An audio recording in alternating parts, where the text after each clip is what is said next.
Selamat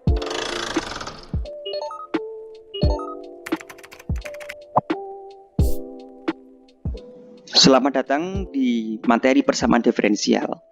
Dalam materi persamaan diferensial akan dibahas 11 topik besar. Namun dalam video yang pertama kali ini akan membahas tentang pendahuluan. Mengapa kita perlu belajar persamaan diferensial? Kapan sebuah persamaan dia dikatakan linier, non-linier, atau bahkan homogen dan non-homogen? Dalam sebuah persamaan, nantinya juga akan kita bahas aspek mana yang disebut sebagai independen dan mana yang akan disebut sebagai dependen.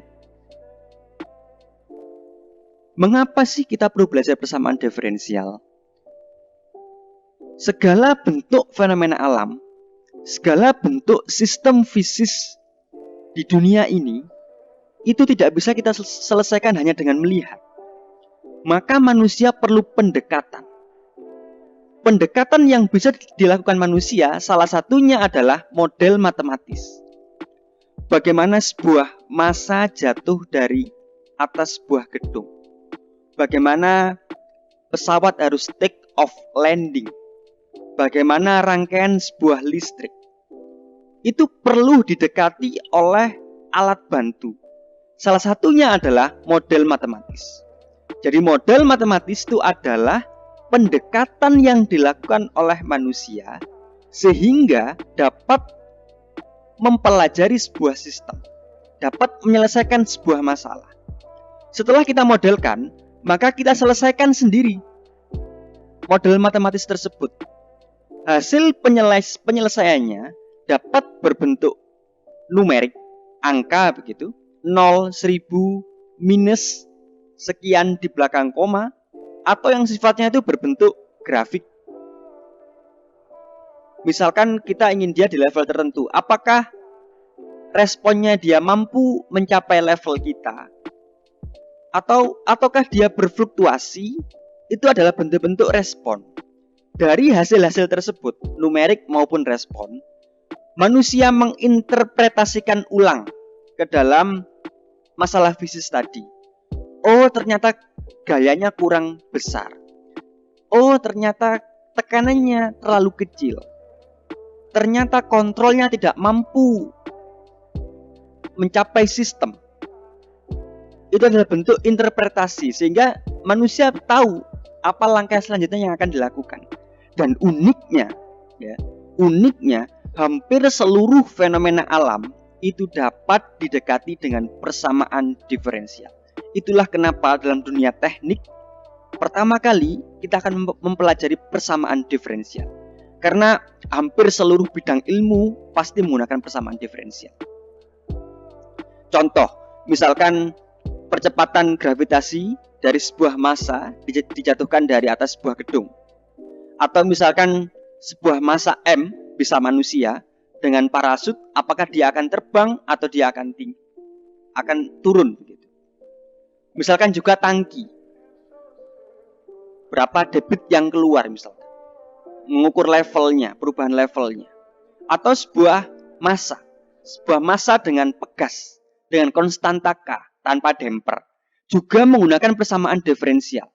Sebuah ayunan pendulum, lagi-lagi juga menggunakan persamaan diferensial.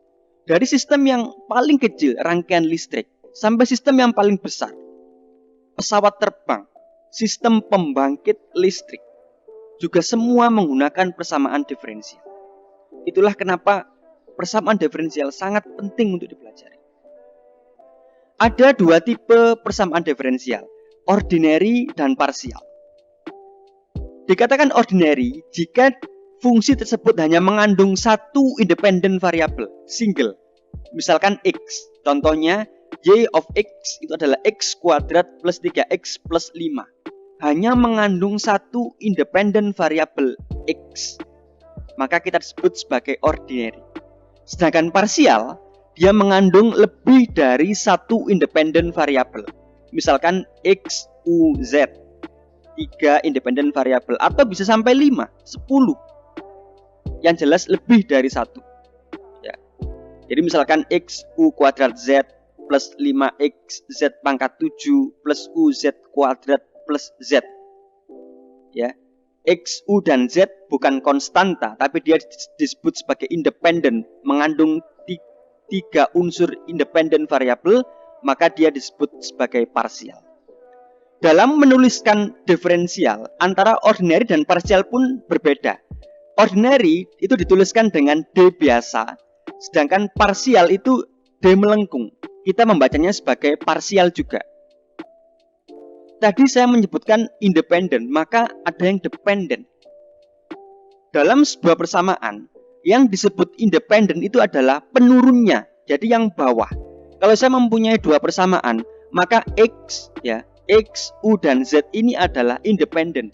Sedangkan yang atas itu disebut sebagai dependen, ya. Yang diturunkan itulah dependen, sedangkan penurunnya adalah independen.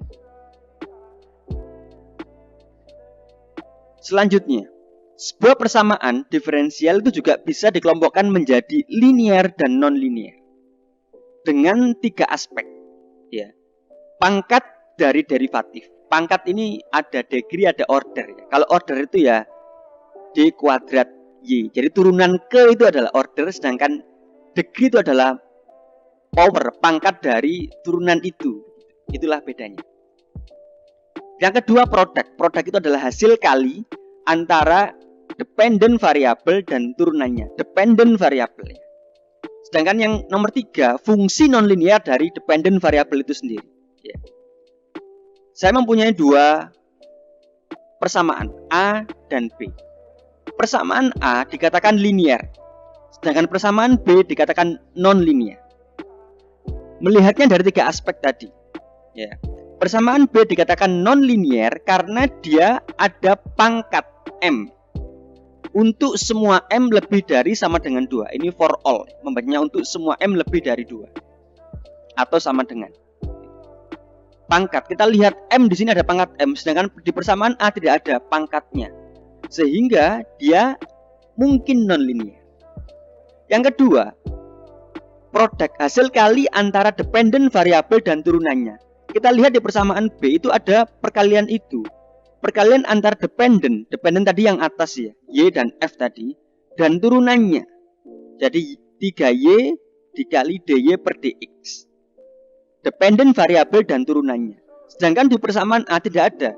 Yang ada adalah hasil kali independent dan dependent, bukan termasuk komponen yang tiga tadi. Sedangkan yang ketiga itu adalah fungsi nonlinear dari dependent variabel. Ingat, dependent variabel yang nonlinear. Persamaan A itu sin X. Ya. X itu independent, jadi tidak termasuk. Sedangkan yang B itu adalah Y. Ya. Y berarti dependent, sedangkan sin itu nonlinear.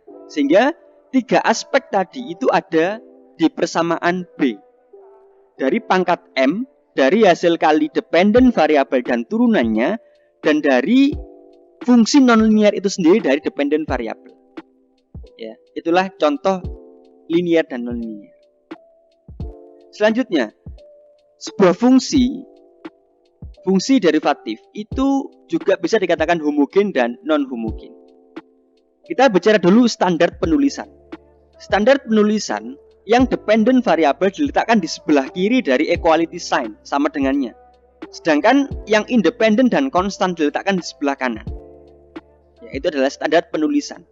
Sebuah persamaan dikatakan homogen jika yang sisi sebelah kanannya itu 0. Contohnya adalah persamaan A. Kita tahu sama dengan 0. Sisi sebelah kanannya itu adalah 0, sehingga dia dikatakan homogen.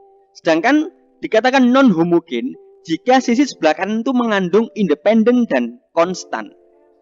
Independen atau konstan, atau keduanya. Seperti dalam persamaan B. Itulah pembeda sebuah fungsi dikatakan homogen dan non-homogen. Apakah sisi sebelah kanannya itu sama dengan 0, ataukah ada independen dan konstan. Sekian untuk video kali ini. Terima kasih.